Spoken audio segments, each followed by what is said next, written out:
ఇందాక రూపకి తలనొప్పిగా ఉందని చెప్పింది, కానీ సుమేమో చాలా హ్యాపీగా ఉంది. అంటే రూప రూంలో ఏం జరుగుతోందో వెళ్ళి చూద్దాం పద.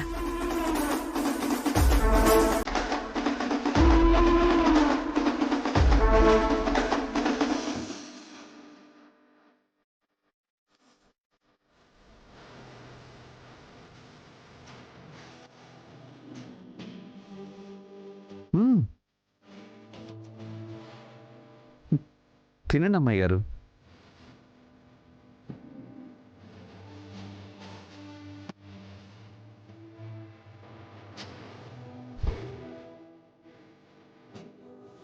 ఎంతకాలం ఇంది రాజు నీ చేతులతో అన్నం తిని.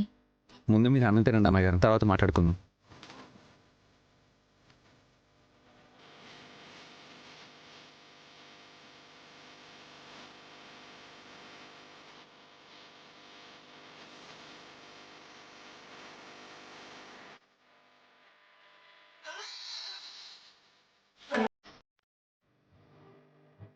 మందారం త్వరగా కోలుకుంటుందని చాలా ఆశపడ్డాను రాజు.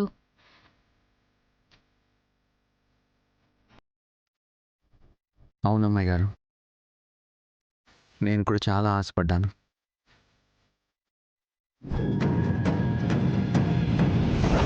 తినండి.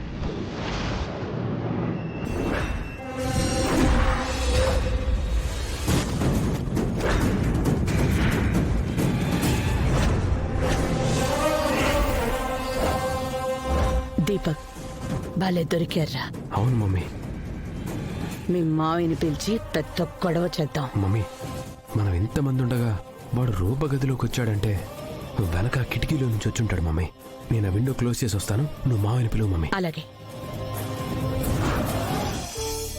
మీ ప్రాబ్లం ఏదైనా కానీ అన్నం తినకుండా మాత్రం ఉండకండి అమ్మాయి గారు. అలాగే రాజు. ఇంతకీ బంటి అన్నం తిన్నాడా? తిన్నాను అమ్మాయి గారు, మీరు తినండి.